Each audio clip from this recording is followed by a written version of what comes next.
audiometría. ¿Ya? Y veo cómo gradualmente eso va avanzando, se mantiene. Bueno, cuando es hipoacusia inducida por el ruido, eso nunca va a bajar. O lo mantienes o no crece, pero esa es la historia natural. Entonces lo tengo que vigilar. Si en mi oficina, por ejemplo, yo estuve en Tec Perú también, y en Tec Perú, en oficinas, habían 35 personas. De las 35, 20 eran obesas. ¿Se cuenta? Y en colesterol, triglicéridos, actividad física, se planteó programas, todo lo demás, y empezaron a bajar, pues, progresivamente.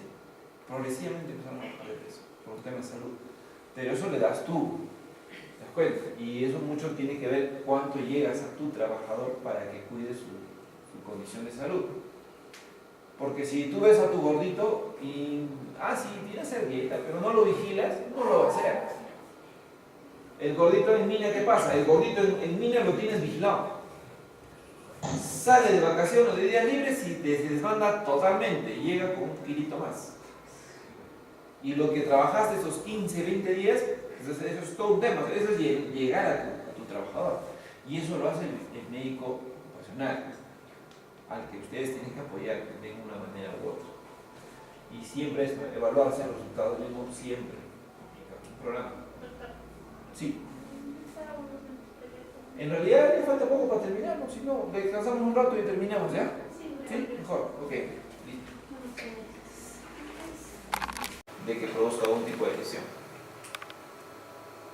Ya. Esto es básicamente a qué nos dedicamos, a qué se dedica la salud ocupacional o la vigilancia en general, ¿no? Determina factores que existen ya, pero lo que queremos hacer es controlar o mejorar esas condiciones. Creamos estándares con la finalidad de evitar accidentes de trabajo. Aquí nos fundamos bastante con lo que es el área de seguridad. ¿Por qué? Porque con seguridad siempre se hace un trabajo conjunto. Ellos ven factores y nosotros vemos el tema de salud. Evaluar, ubicar, mantener al empleado según sus aptitudes físicas y psicológicas. Y esto es importante porque hay trabajadores inclusive que sufren accidentes y que después ya no quieren hacer más labores en donde han estado y tienen que ser removidos. La atención médica oportuna y básicamente que los ingresos económicos de la empresa sean buenos, ¿no? ¿Cómo lo haces? Evitando la baja laboral, que no haya descansos médicos prolongados. Cuando esté en una operación, ustedes van a ver que el ingeniero de seguridad va a presentar estadística básicamente de días laborales perdidos por accidentes. Pero no se olviden que también hay días laborales perdidos por un tema de enfermedades comunes, ya sea neumonía, gripe, lo que fuera. Entonces, eso también tiene que ver con la empresa. Ahora, ¿qué elementos tiene el programa de vigilancia? Básicamente la asistencia sanitaria, educación, orientación para la gestión de asistencia médica, el tema de afrontar problemas personales. Esto se hace también en conjunto con lo que es la asistencia social y los servicios en un lugar de trabajo. Yo recuerdo mucho que cuando estábamos en el campamento minero, a veces en el turno noche, llamaban, decían, usted quedó doctora y trabajador. Establecimos el estándar de que cuando haya un trabajador con dolor, malestar y demás, nos avisen para nosotros movilizarnos hacia la zona laboral. Estábamos en una época donde la presión por la producción era muy grande. Entonces, me acuerdo 2008, 2009. Y en esas épocas, ¿qué ocurría? Ocurría lo siguiente, que el oro sustancialmente de $1.000 subía a $2.000 y pico, o sea, subió bastante el precio del dólar. Entonces, la cantidad de horas hombre perdidas teníamos que minimizar al máximo, y cuando había algún problema de salud salía la ambulancia, se puesto hacia el lugar de salud para que no sea al revés. O sea, con la finalidad de atenderlo en su lugar de trabajo, con la finalidad de que no se demore en el trayecto de ahí, luego de venir, y perdíamos horas hombre ahí, ¿no? Entonces tratamos de optimizar al máximo el tema del trabajo. Esto es el mecanismo de vigilar. Hay que recoger información, saber cómo está tu población, qué es lo que tiene, básicamente todo lo que dicen tus exámenes médicos. Después utilizar medios impresos, boletines, etcétera, que orienten a otra hora, que lo lea y que vea el tema de su salud, ¿no? Material audiovisual como el que estamos hoy haciendo, actividades sanitarias, campañas, etcétera. Formación sanitaria, primeros auxilios. Yo me acuerdo que de aquí llevamos inclusive bomberos para ver el tema de apago de incendios y todo demás. Formamos al trabajador, formamos grupos de apoyo, coordinación con distintas oficinas, departamentos. La parte deportiva es importante, informáticos y el incentivo laboral. Hay algo que es importante, que lo practican algunas empresas, sobre todo en las empresas de servicios, Kentucky Fried Chicken y demás. Colocar al trabajador del mes o el colaborador del mes, eso es mucho para el trabajador.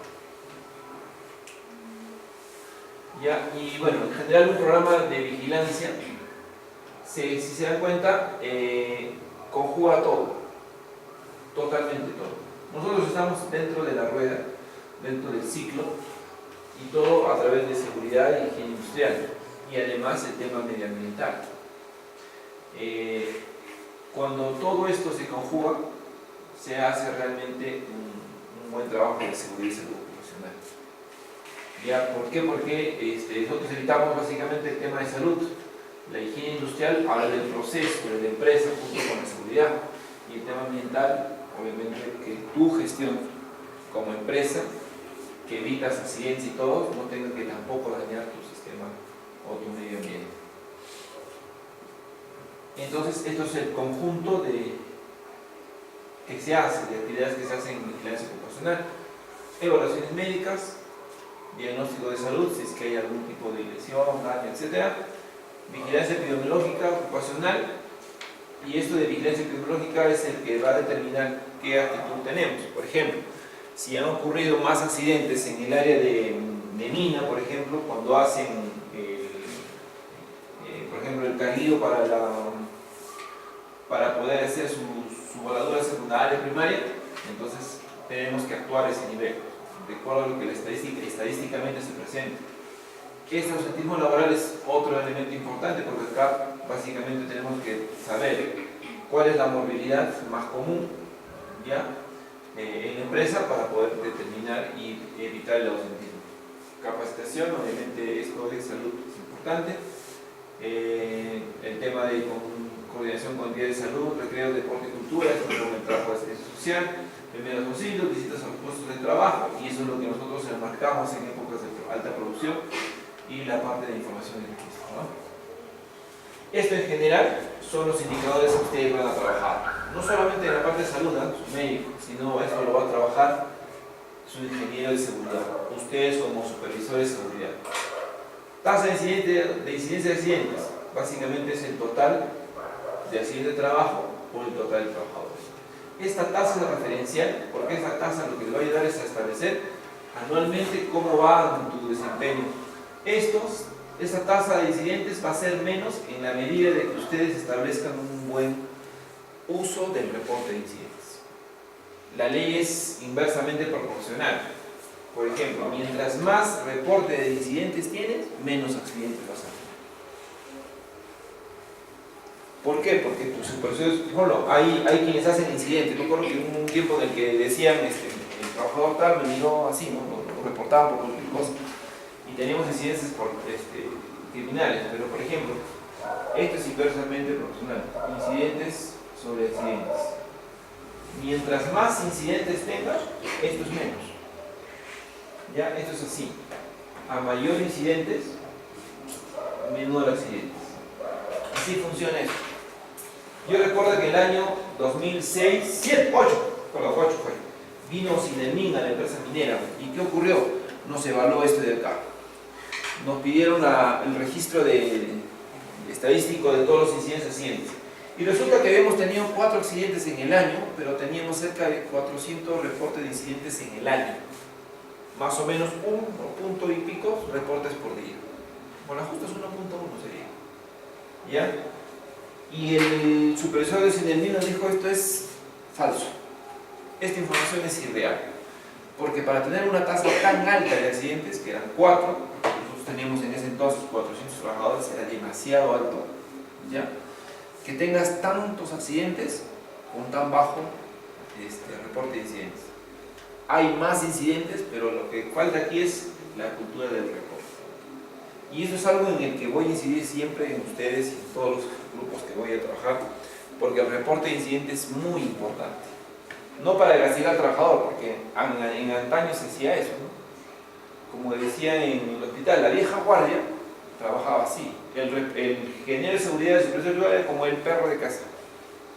Incidente, ya, sanción, que no dado punto. Entonces, ¿qué ocurría? El efecto contrario, ¿no? Estás loco, te lo oculto, no te lo muestro. ¿Sí? Esto es importante. El otro es la tasa de prevalencia e incidencia de enfermedades. Mira, número de enfermedades que están relacionadas con el trabajo sobre el total de trabajadores. Si se dan cuenta, mucho tiene que ver el total de trabajadores. Entonces, mientras más trabajadores tienes, entonces tu tasa es menos porcentaje, ¿no es cierto? Tienes 2 y 100 trabajadores es 2%, ¿sí? Es 2%.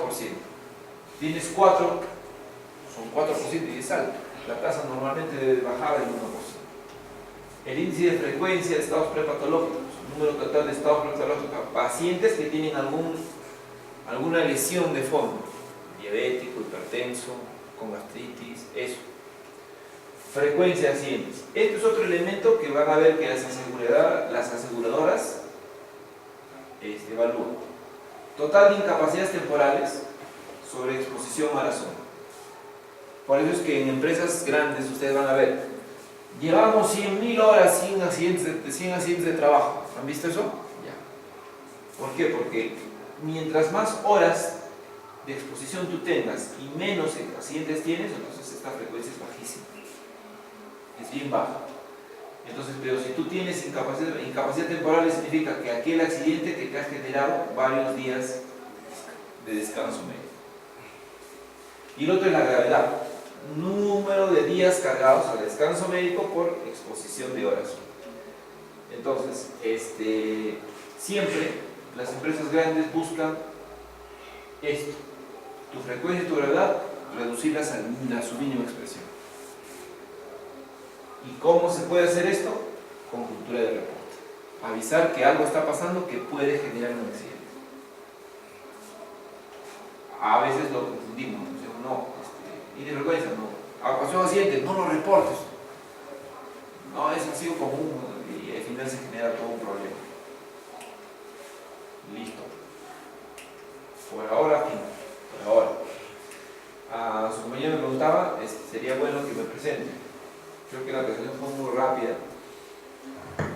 Mi nombre es Juan Madrid Toledo. Yo soy médico ocupacional con una maestría en salud ocupacional y ambiental en la Universidad Nacional de San Marcos. Y en el extranjero hice una maestría en sistemas integrados de gestión. Gracias a eso soy auditor del Ministerio de Trabajo en temas de seguridad y salud. Médico con formación en medicina interna en la Universidad del Centro. Trabajo en la actualidad en el Hospital Daniel Asís Carrillo de Huancayo. Soy ahorita jefe de departamento de consultorios externos ahí, administro toda esa parte. Y bueno, en salud ocupacional desde el año 2005 con experiencia. Estamos hablando de 13 años. He trabajado como médico ocupacional, médico de mina, en la empresa minera IRL durante 5 años. Y después de eso ya fui médico consultor de diferentes empresas, ¿no? Anglo American Perú, Tec Perú, AG Perú. Estuve también en la empresa Curicuyo en Puno. Y bueno, eso es más o menos lo poco que puedo hacer en temas de salud ocupacional. Y cuando ustedes quieran, en cualquier momento que necesiten, les voy a dejar mi número de correo por si tienen alguna duda, ¿ya? Duda, ayuda, consultoría, lo que ustedes gusten. A ver.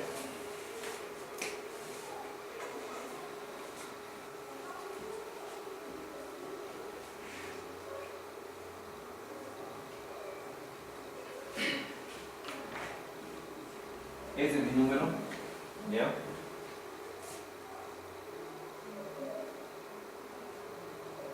Y este es mi correo.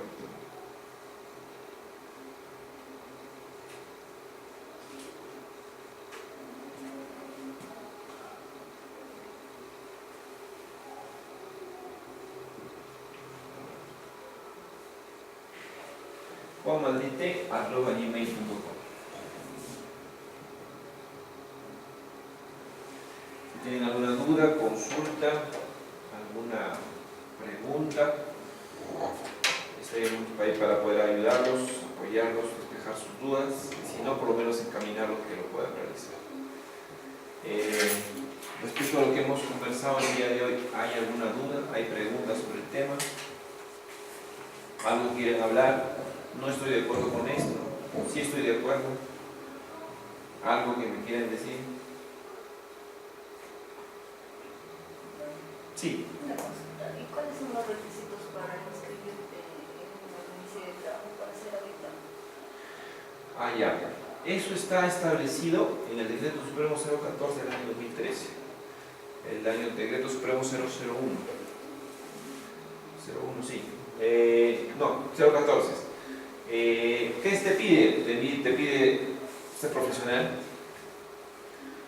estar habilitado, te pide tener cursos o haber hecho auditorías en campo ya, una cantidad de horas, no me acuerdo cuántas horas. Después te pide que tengas estudios en sistema integrado de gestión. Te pide estudios, no te pide diploma o maestría. Yo hice la maestría un par de años, así que por eso quizás no, pero es bonito, ahí conocer, hacer la auditoría integrada o hacer gestión integrada ya en marcas seguridad, en marcas salud, en marcas calidad y en marcas medio ambiente. Con todo eso lo llevas a cabo, ¿no? Y con esa formación pues puedes estar en cualquier empresa, ¿no? En cualquier empresa, porque al final el tema es ingresar, porque después el que se mantenga depende de ustedes, el que asciendan depende de ustedes, ¿no? Cuánto hagan o lo que no hagan también. Y el supervisor de seguridad no siempre es amigo de todos, ¿no? Usualmente es el patito feo o el malo de la película, porque está atrás de que se cumplan los estándares. Pero al final, cuando el trabajador entiende que es por el bien de uno, ayuda. Es cómo lleguen al trabajador. Si saben llegar al trabajador, van a tener un muy buen sistema de gestión. Pero si no saben llegar al trabajador, ahí está el problema. Que no sepan llegar al trabajador. Porque al obrero, para que te confíe, tiene que ser su amigo. Yo cuando estuve en mina, yo hacía los campeonatos, yo hacía de árbitro, jugaba, tenía que meterlos en nivel. Yo nunca he sido del tipo de profesional como muchos, ¿no? Que a veces vemos, por ejemplo, en minas el ingeniero se sienta ahí un costado con los ingenieros, se junta. Yo me acuerdo mucho que me hice muy amigo de los conductores y siempre nos sentábamos en una mesa y era jarana todo el tiempo. Y mientras más humilde seas, mejor llegas más. Yo me juntaba con los obreros, nos sentábamos y hacíamos los partidos de fútbol cuando veíamos por televisión, el mundial, me acuerdo de aquellos del año 2010, ¿será? Sí, 2010. Ahí con los obreros, discutiendo, riendo, formaba parte. Así llegas a trabajar. De nada va a servir tener una postura de que tú estás acá y estás más abajo. Te van a respetar siempre, pero no van a confiar. Y para efectos de seguridad, lo importante es que confíen. De eso habla mucho. Si confían, todo bienvenido. Si no confían, no te van a decir, te lo van a ocultar. Y si quieres que te apoyen en temas de seguridad, es confianza, súper confianza. Claro, las chicas no les digo que se vayan a jugar un poquito con ellos, ¿no? Siempre es bueno, ¿no? Tener saber llegar, ¿no? Saber llegar. Si llegan, bien, y todo bien. ¿Sí? ¿Qué más? Dime. También incluso en otros lugares hablaba mucho de la jornada típica que perjudicaba al trabajador en su salud. Eso como La jornada típica, bueno, habla el básicamente... sistema de trabajo. Sí, habla básicamente del famoso 14-7. Yo inicialmente tenía el 22-8, o sea, trabajaba 22 días, descansaba 8. Después pasé al 14-7, después al 7-3 y así, ¿no? Pero en general el 2-1 va a depender, ¿no? Lo concreto de la jornada típica es porque forma parte de la lejanía de un puesto de trabajo. Por ejemplo, era distinto, como les decía, ¿no? En los años 90, antes de los años 90, la familia vivía con el trabajador.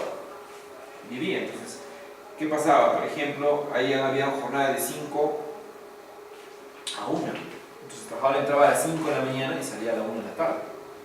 El otro grupo de guardia era de 1 a 9 y de 9 a 5, y ese era su.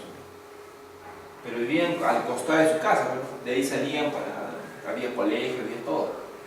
Entonces, la jornada era normal. Con la nueva legislación del año 93, cambia totalmente esto. Adoptamos el modelo chileno y se crea la jornada típica. Yo me voy lejos de casa, tengo vivienda, tengo todo, pero para que puedas estar con tu familia, tienes 14 días con nosotros y 7 abajo, o sea, 7 días. Lo ideal es que cumplieran una cantidad de horas para poder eso. O sea, la jornada típica no puede afectar en cierta medida y también puede beneficiar. Es como lo veas, ¿no? Pero en general se da esto por respeto al tema laboral.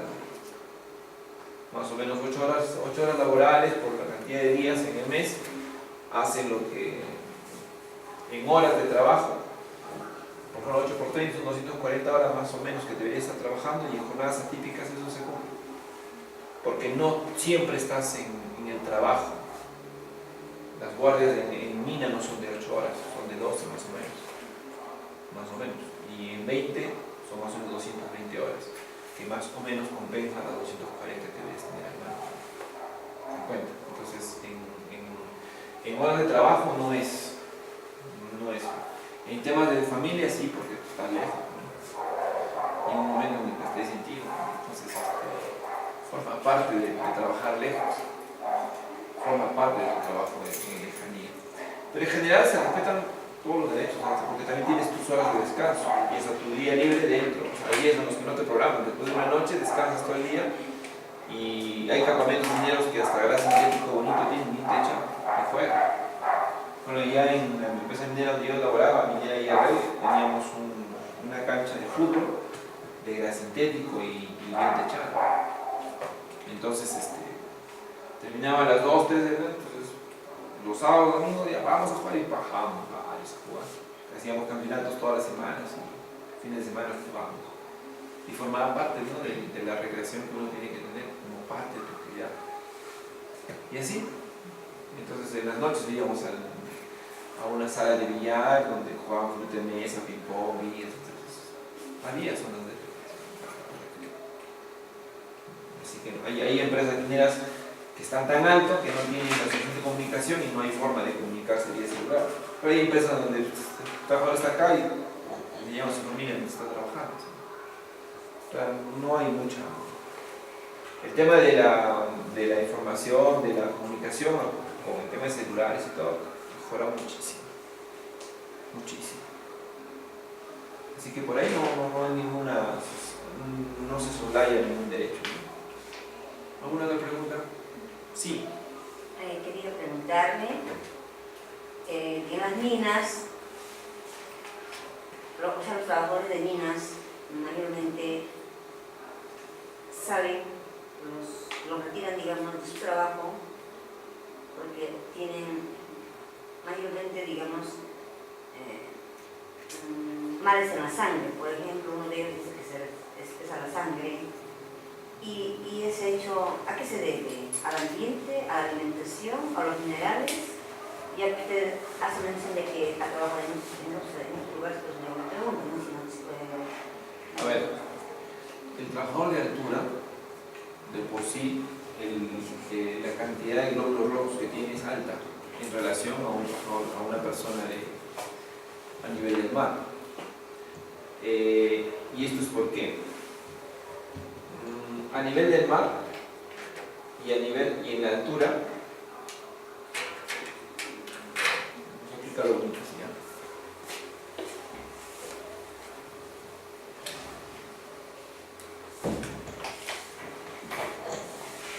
Ya. Esto es como un tema básicamente físico. La presión a esta altura y la presión a esta altura. La presión atmosférica a nivel del mar es de 1 atmósfera, ¿sí? O 760 milímetros de mercurio, ¿sí?